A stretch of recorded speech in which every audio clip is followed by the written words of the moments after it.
Hey everyone, for those of you who don't know me, my name is Zach, and I just wanted to take some time to talk about a really important issue to me, and honestly this might be the most important video I've ever made up to this point, and I just wanted to take some time. I don't know how long this video is going to be.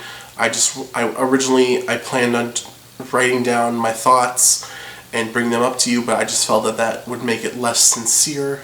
So I wanted to do this totally unscripted, just sit in front of the camera and open up myself to you guys and talk from the heart.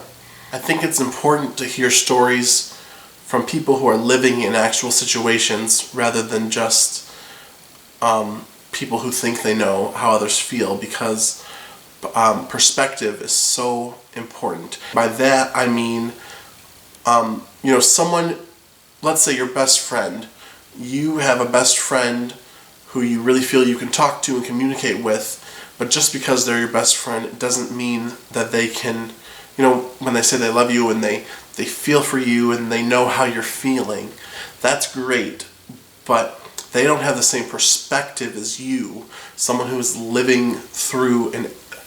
actually living through something.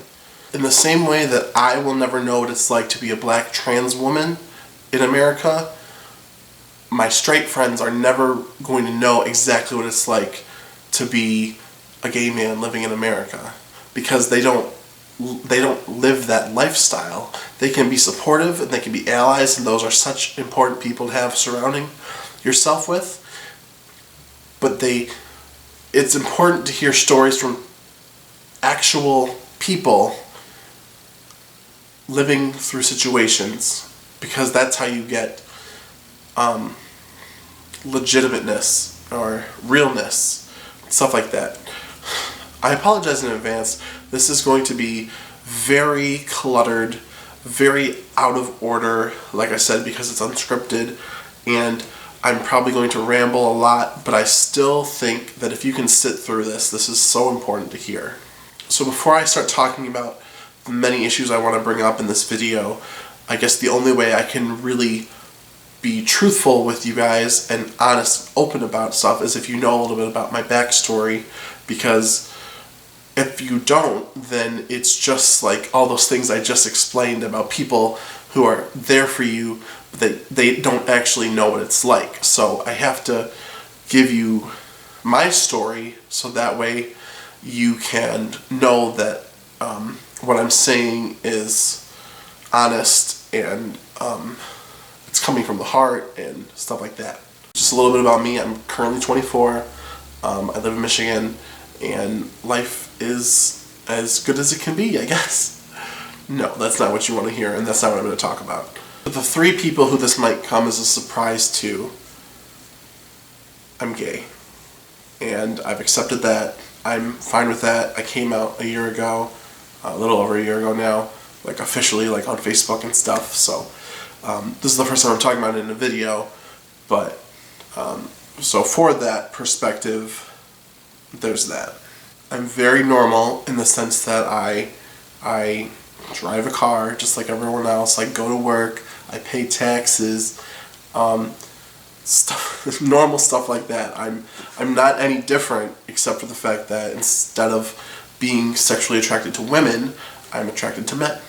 That's it. I'm still a good person. I still have a good heart. But how did we get here? How do I know? All those tough questions, stuff like that. I can promise you for one thing, I did not make this choice myself. And that being said, being gay, being a lesbian, trans, all that stuff, that is not a choice. That is something that is pre-decided for you. Because let me promise you that I would never willingly make the decision to put myself through what so many other gay people have to go through, in the sense that I would never, no one would choose to live a lifestyle that is so frowned upon in society. No one would choose to have to go through the self-hatred and the emotional distress and the other crazy things that come with it, the self-doubt, the loathing. I remember, because I used to go to church, and that was a fun time. I remember we would talk about the gay thing, and everyone talks about it like you just wake up one day and say, you know what, I think I'm gonna cause some ruckus. I'm gonna cause some controversy and stir the pot a little, rock the boat. When I believed in God, let me promise you that I prayed all the time that He would take away those emotions and stuff, and that I could stop being different and I could just be like everyone else. I would pray to God and ask Him to change me. I didn't want to be different. I didn't want to have these feelings. I tried to suppress it. I dated 9 different girls in high school, and obviously those didn't work out for various reasons. And I tried. I put in my effort. It was not like I was just like, yep, I think I'm gay and I'm gonna, just go with that. No, I tried very hard to make sure that I wasn't. And I don't want to talk about it like it's such a bad thing, because it's not a bad thing. And I don't want anyone who's watching this video to think that they are less because they're gay or lesbian or trans or anything like that. You are whole. You are great. You are loved, whether it be from a stranger like myself online, or it be from supportive family and friends. I know that there are so many people out there who look at us like we're less than. Like we are disgusting, we are the problem, stuff like that. This video is literally all over the place. I'm rambling, and I said I was going to ramble, so thanks for putting up with it. I remember going to church and just knowing that I was different, and you have to put on this persona almost while you're surrounded by all these other people. And the point of this video is definitely not to talk bad about the church I used to go to, even though the people there are the reason I don't believe in God. They are the ones who left me in my time of need. The church is it's such a long story that I can't really get into at this time. It's just, for me, it's just upsetting. I'm not mad anymore. I used to be really angry because I put so much time and love and money into that church and into the people who I thought were my friends, who I thought were my family, and then to have them disappear from my life. I had a lot of anger for a long time, and now it's really just sad. I get upset thinking about it, but I'm not angry anymore because I've moved on, in the sense that it's whatever.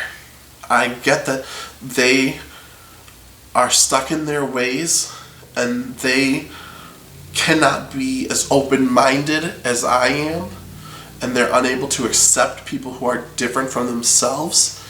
And while that's not okay, and I'm not defending them, I think it's just important to move on. Because if I was to just have all this hatred built up in my heart all this time, and it would just take so much out of me. And you can't live like that. Let's take a break from that, because I can't even think about, I was going to talk about like my story and stuff, and I can't come up with the words right now, because I'm at a loss for words, really. So I want to get to the point of what I'm getting at with the PSA, the public service announcement. And I kind of want to break it down into pieces because I want to start with people who are outraged over kid shows showing LGBT characters in them now, and the horror of it all. And then I want to talk about the lovely Bible because everyone goes to that as their first thing of like, oh, it's unnatural and the Bible says it's wrong and men shall not lie with men. And we'll get to that later. And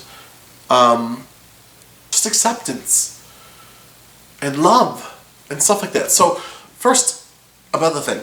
So recently, specifically, My Little Pony, a kid's show, aired an episode, or they're about to air an episode with a same-sex couple. It's two female characters. And everyone is up in arms about how we shouldn't be subjecting our children to the homosexual lifestyle. And I just have so many issues with this because, first of all, because the main argument, the first thing that people say is, oh, I don't think that kids should see this lifestyle sexualized in front of them. No one is having the kid shows are not sexualizing these relationships. It is no different. It's called representation. It is showing children that more than just mom and dad in the perfect world with little Jimmy and Susan exist. Every relationship in the world is not this heterosexual couple. And I get that we live in a heteronormative environment where the assumption is that everyone is straight, and that everyone wants to find their husband or wife and have kids and blah, blah, blah, blah, blah. I'm getting off topic. The point I'm getting at, these shows are trying to show kids that these types of relationships exist. They're not doing it in a sexual way. Kids should watch these things and learn at a young age that more than just mom and dad exist. Some people have two moms and some people have two dads. Some have one mom and some have one dad. Some have neither. Some live with their grandparents. Some are adopted. There are so many different... What is the definition of a family? You know what I mean? It's not cookie cutter, mom and dad, son and daughter. It's not like that anymore. It's 2019, and for kids to learn at a young age that there are so many different types of families that exist and can still love each other. I mean, interracial families were taboo back in the day, and now you see it all the time, and that's accepted because society has grown to accept that, even to some extent, because some people are still disgusted by the idea of black and white couples mixing, and that black people should only date black people and white should stay with whites and Asians with Asians and stuff like that. What is wrong with telling a child, you know what, there is more than just that out there, and they can still know that, I guess, the norm is to have a mom and dad. But that's not everyone's situation. Everyone's situation is different. And I am happy that these children's shows like My Little Pony and Arthur and whatever else, they are showing kids that feel different that it's okay to be different. It's okay if you're not like everyone else.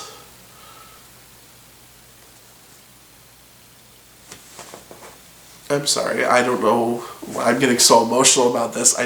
I grew up with a mom and dad, and I have a sister. It was very normal and whatever. So this is all about, like I said, about perspective, because I can't get the perspective of someone who grew up with two gay parents. It's not the same for me. I'm gay, but I don't know what that's like. So for kids to learn at a young age that that's okay and that is a possibility. These are good things. These are not bad things. The kids shows are not sexualizing characters. And it's no different than Mickey and Minnie Mouse or Pepe Le Pew and all the people that he would go after. And any princess movie that has a prince come save her. No one cares. If anything, those types of movies are putting the ideas in the kids' heads. And I'm not coming after princess and princess movies and Mickey and Minnie Mouse. There's nothing wrong with those. That's the whole point I'm trying to make, is that there's nothing wrong with it. Exposing kids to things at an earlier age. Kids are very smart. Kids learn and grow from everything that they are surrounded by. So if they can learn to love and accept people who are different at a young age, they won't grow up to be these adults who wave Nazi flags at pride parades in Detroit. Let's go to the Bible. So, everyone likes to bring up the Bible as their reference for thinking that homosexuality is wrong because of the verse in Leviticus 18:22. If you want to look it up with me real quick to make sure I'm telling the truth, it says, "You shall not lie with a male as with a woman. It is an abomination." Because the Bible doesn't talk about homosexuality very much at all. And when it does, let's be very clear. It is not God saying these things. It is not Jesus who is saying these things. These are men from those times saying things. If you even want to take the Bible into consideration, if that's your big argument. But we don't live in a theocracy. We don't live where law is judged by religion. Here in the United States, there's supposed to be a separation of church and state, first of all, which everyone seems to forget. And second of all, the only thing that Jesus ever tries to preach is love. So how you can interpret this message of love everyone, love your family, love your enemies, love strangers, love whatever. If you can somehow twist that into thinking, right, okay, I know Jesus said to love everyone, but my next door neighbor is a homosexual, so I'm gonna treat him like garbage and make sure he knows he's less than me. That is not what the Bible teaches. So let's very quickly understand that. I don't even want to talk about this topic very much anymore because while I've read most of the Bible, I know I'm not an expert, and I know there are plenty of people who will probably see this and come at me with other scripture quotes and all this other stuff. I just wanted to make the point that if you believe in the Bible, and if you're a God-loving Christian or whatever, you are supposed to love everyone. And don't come at me with that, oh, I can love the sinner but not the sin. That's not loving someone. Anyway, I don't want to talk about that anymore. Do your own research on the Bible if that is so important to you, and you'll quickly learn that Jesus' message is about love and acceptance of all, not picking and choosing who you want to love and accept. That's the end of that. Lastly, I want to talk about freedom and equality, and just a reminder that more freedom for other people does not mean less freedom for you. 2 men or 2 women having the right to get married like everyone else does not in any way impact you as a straight person. Your life has not been changed in any way because Brittany and Tanya got married last night. You have not been affected. You have not lost any freedoms just because they have gained freedoms. Rights, things that should be given to them anyway, are different And that's okay. And if you sat through this, I would love to hear your thoughts. One day I have a better way of putting my words together and I can get this out there better. But for now, it is what it is. Thanks for watching.